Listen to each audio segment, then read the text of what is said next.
What's up, everybody? Derek Anderson, the DA. And look, just in case there was any confusion or any doubts about what Hollywood was going to be on the other side of the strike once the strike ends, just in case you guys had any confusion about that they would somehow come to their senses and say, you know what? No more agenda-driven entertainment, all right? We're just here to entertain people. We're not going to try to push any messages. We're not going to try to focus on any agendas whatsoever. No, we need to make money. We've been losing money. Our industry has been broke and losing money.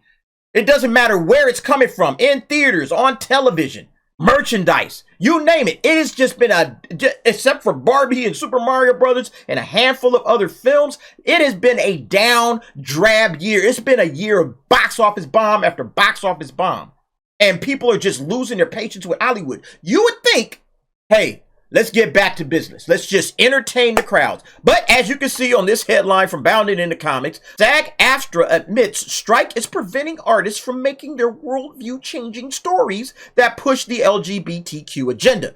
Yeah, that's basically what they are in a hurry to get back to. These world-changing stories that push the agenda, that push the message. And it's like, have they learned nothing? All right? These people have learned nothing. They're doubling down on the wokeness, all right? At a time when woke has been completely rejected by regular people. People do not want to see that.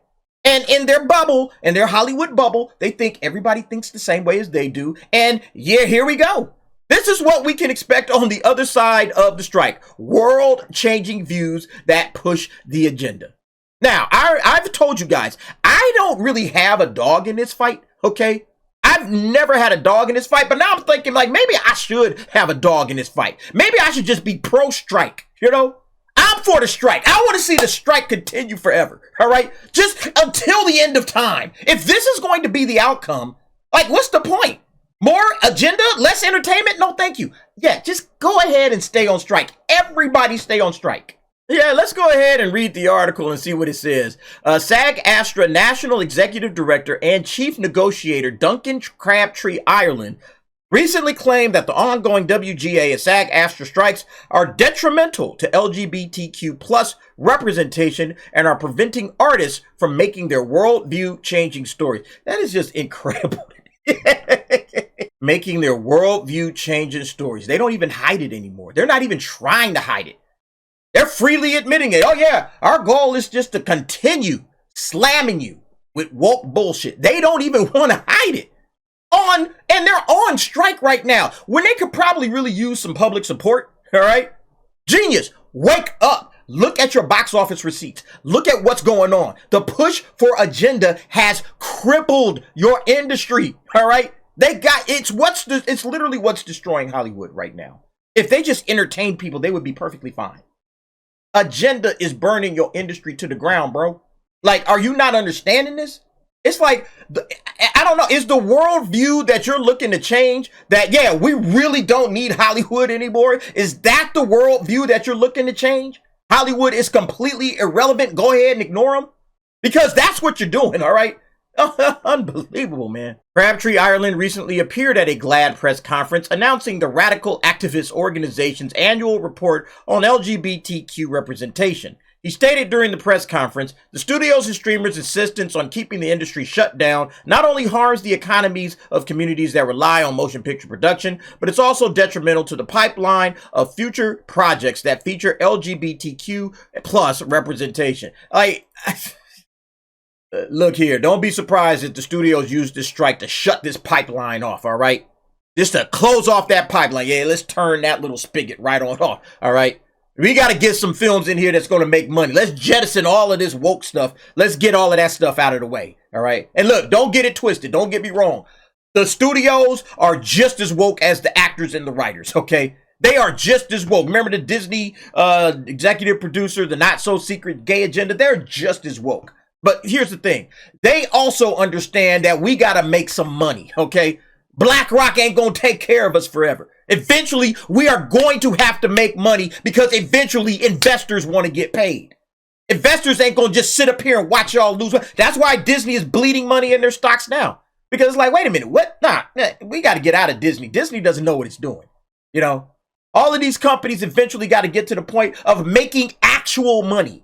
All right. And yeah, that means we need movies and TV shows and merchandise to turn a profit. Okay. We need to sell stuff, you know? So eventually that's going to come to that point. That's what I'm saying. Yeah, I wouldn't be surprised if the studios just kind of slowly got rid of some of that other stuff and then start building up regular entertainment, but we'll have to see. He added, though some gains have been made in recent years, storytelling that reflects the full true spectrum of the human experience is currently under attack. No, it's not. No, it's not. Like, good storytelling is not under attack. Good storytelling is never under attack at any time. If you tell a good story, people will love the story. It doesn't even matter if it's, oh, we're trying to reflect the human experience. Nobody cares, okay? Tell a good story, all right? And then you won't be under attack. That's what people are attacking. They're attacking garbage stories. They're not attacking good stories. Good stories, you can shove all kind of wokeness into a good story. And people will be like, man, that was a good story, even though it has hell of wokeness in it, you know? People will still say, hey, man, that was a really good story. I saw all the woke stuff in it. I'm going to call it out. I'm going to pinpoint it. This was woke. That was woke. This was terrible. That was this. You know, we do that. We point that stuff out, the YouTubers I'm talking about. We will go in there. We will review a film and we will say it was woke here, and here, but it's still a good story. I have seen multiple people do that. I have seen multiple YouTubers do that. So no, it's not the under attack. We're not attacking you. Bad storytelling is always going to be under attack. And anytime you push a message, if the message is the point of the film, it's going to be under attack. All right. Yeah. When you cut agendas, indoctrination, messages. If that's the point of your movie, it's always going to be under attack because that's not the point of movies. Movies are here to entertain us. You know, if I want to be preached at, I'm going to go to church. That's how I look at it. I'm going to go to a seminar. I'm going to listen to some TED Talks. I'm going to do all of that kind of crap. But if I sit down in a movie theater with a bucket of popcorn and a drink, I want to be entertained. That's my goal. I don't care about all of this, the full spectrum of the human experience. Nobody cares. Entertain me. Crabtree-Ireland explained the AMPTP companies are complicit in this regressive push if they continue preventing artists from getting back to work and making their worldview changing stories. This guy is full of shit, man. It's like, why don't y'all, if the stories are the point, if it's so important to tell these worldview changing stories, why don't y'all just sign the agreement and go back to work? Why don't y'all just do that? And what is the AMP? They're not stopping anybody from just saying, all right, deal done. All right, we'll take whatever you offered on that August 15 deal. We'll just go ahead and sign that. Yeah, let's get back to work. Because the most important thing to us is the worldview changing stories. You know, not our money. No. That's not what we're here for. All right. We're artists. Okay. We're artists. You ever heard of the artist, the starving artist? Yeah, the starving artist starves for the art. That's what's important to him. All right. So yeah, this whole thing about the worldview changing stories, if this was so important to these cats, they would sign the deal and get back to work. But no, it's about the money. All right, that's what it's about. He then declared the companies must come back to the negotiating table, make a fair deal, get writers and performers back to work, and help all of us use the profound power of the medium along with empowering LGBTQ plus representation to build a better, more welcoming future for generations to come. See it, look, again. This is what they want to do. They care about the medium of entertainment, all right? Hollywood cares about, hey, we got power here. This is power, all right? We can wield this power to whatever, do something good for, you know, again, they say building a more welcoming future for generations to come. And that might sound good on the surface, but the problem is the point of entertainment is to entertain, not to indoctrinate, not to push an agenda, not to push a message, all right? There's other avenues. If you want to build a better, more welcoming future, there's other avenues for that. Hollywood is where we go to remind ourselves that, hey, man, we're just all human beings. Let's have a good time. Let's just relax. Let's kick off our shoes. Let's grab popcorn and let's just enjoy a show. We're not here for the indoctrination. You see, that's the thing. Hollywood is very, very, very clear right now about what it is that they're doing. They're saying it in the plainest possible language. You don't see the word, I don't think you see the word entertainment anywhere in here. No, I don't think there's the word entertainment anywhere in this damn article. All right. Yeah, look, yeah, Crabtree-Ireland was not alone, right? Yes, Fran Drescher also stated at the press conference, right now, there's a very tiny but loud segment of our population that's hard at work, spreading hate and fear while attempting to squash all storytelling that showcases the full, beautiful reality of the human experience. Hey, here's the thing about it, man. You can say that there's this small, what do they say, a tiny but loud segment of the population. Okay, yeah, you can say that all you want to. How's your woke films doing, though? Okay, if it's a tiny segment of the population, everybody's going to be checking out your woke trash, right? Because we're just a tiny, tiny, tiny little segment, all right? And we're not spreading hate and fear. We're basically just saying this is woke garbage. Don't make woke garbage. And we'll go and watch your movies, okay? Is it entertaining? Oh, this looks like an entertaining film, you know? What really chops me is that they came and took over franchises like Marvel and DC and Star Wars and all of the content that we love, all right? They wasn't even messing with that stuff. They came after nerd culture. That's what gets me. Seeing diverse representation on screen is vital for empowering everyone to embrace their authentic selves. Sadly, the longer the AMPTP companies keep the entertainment shut down, look, I'm tired of them saying that crap. You guys can sign the deal anytime you want to. All right, anytime y'all want to. The AMPTP ain't did nothing. They put a deal before the table. Y'all didn't even take it for a vote. At least the writers didn't. All right. The more risk is for their disrupting the progress that's been made in terms of inclusive representation. Yeah, I just want entertainment. I could care less about all of that other crap. If you entertain me, the inclusive representation honestly will just take care of itself. If everything is entertaining, if you just go out and just focus on entertainment, all of that representation, all that DEI stuff, it just takes care of itself. You don't actually have to go out there and seek it out. It's just like, oh yeah, like this guy here looks like he's a good writer. Oh, this person over here is a good writer. Yeah, go ahead and employ him. Let them tell stories. It doesn't matter what color their skin is. All right?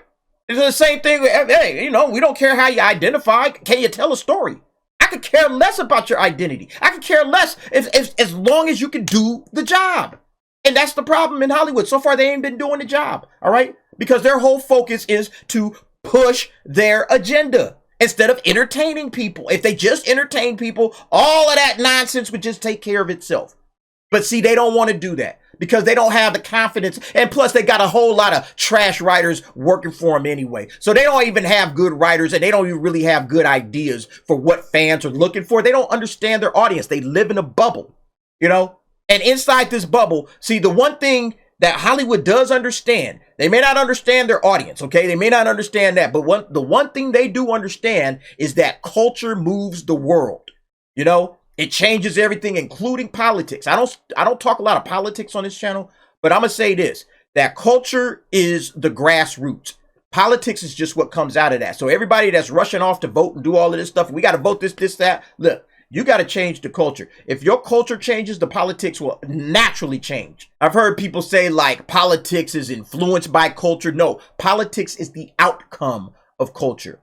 Whatever your culture is, the politics naturally go to that direction. And you can see that in any country you look at, you know? So just keep that in mind. Hollywood understands this, okay? These cats understand it, and they are explaining their methods and their goals to you in the plainest possible language. Anyway, folks, I'm off of my soapbox. You guys let me know what you think about this situation. Again, it just goes to show that Hollywood is never going to change. They are going to continue to double and triple down on this particular ideology push until they finally just get wiped all the way out. And you know what? Whatever. Stay on strike, like I said. Stay on strike. We don't need you, Hollywood. All right? It's coming more and more clear. We do not need you. You guys go ahead, jump down in the comments. Give me your thoughts and opinions on that. Thanks for watching. See you next time.